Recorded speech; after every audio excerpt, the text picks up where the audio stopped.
আপনারা কি জানেন এই 25শে জুনে কি হয়েছিল? এই 25শে জুনকে কেন ব্ল্যাক ডে বলে ঘোষণা করা হয়েছে?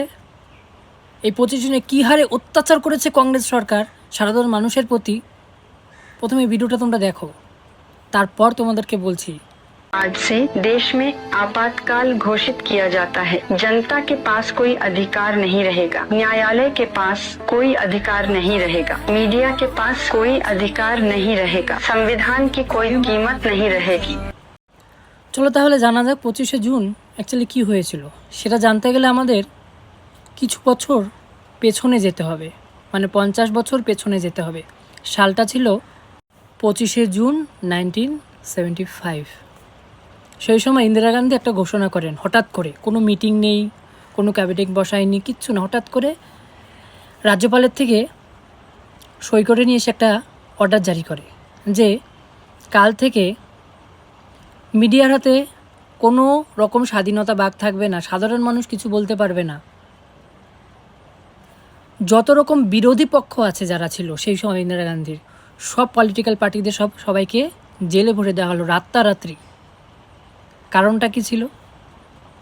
কারণ সেই সময় ইন্দিরা গান্ধী জিতেছিল, এলাহাবাদ হাইকোর্ট থেকে বলেছিল তারা দুর্নীতি করেছে, ভোট চুরি করেছে, সেজন্য তার তদন্ত করা হবে।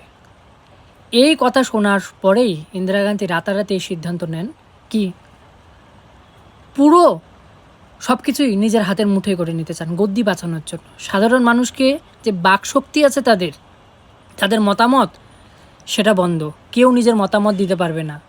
প্রেস মিডিয়া নিজের ইচ্ছাকৃতভাবে সত্যিটা বলতে পারবে না। ইন্দিরা গান্ধী যেটা বলবে সেটাই তাদেরকে বলতে হবে, সেটাই কিন্তু পেপারে ছাপানো হবে। কেউ যদি সেটা প্রতিবাদ করে তার সিধা জেল হবে।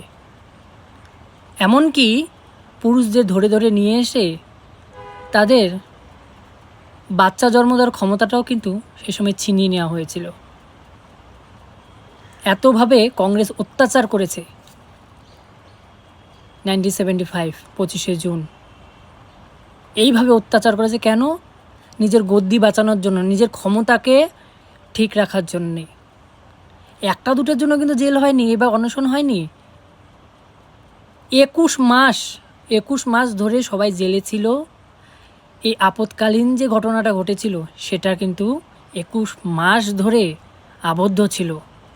21 মাস মানুষ দুর্ভিক্ষে ভুগেছে।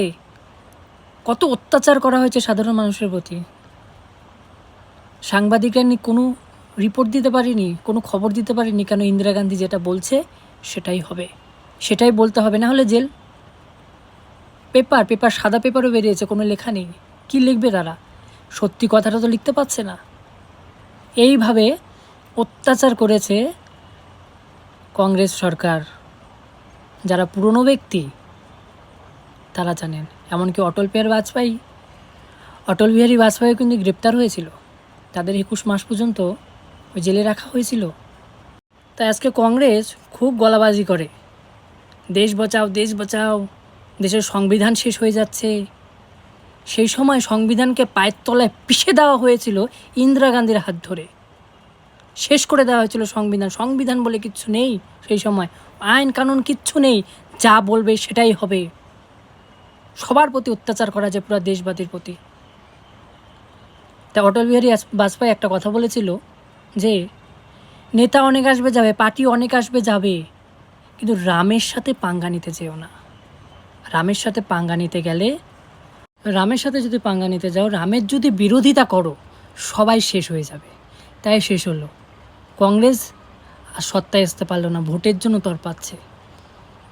তোমরা মোদিজির এই ভিডিওটা একবার তোমরা দেখো, আর ভিডিওটা বেশি পরিমাণে শেয়ার করে দেবে, প্রত্যেকটা হিন্দু সনাতনী ঘরে পৌঁছে দেবে, যারা এই বিষয়টা তারা জানতে পারে।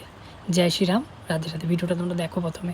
हमारे देश में संविधान को नोच लिया गया, इमरजेंसी आपातकाल लाया गया, देश को जेल खाना बना दिया गया, अधिकारों को लूट लिया गया, प्रेस की स्वतंत्रता को ताले लगा दिए गए, और कांग्रेस के माथे पर जो पाप है ना, वो कभी भी धुलने वाला नहीं है।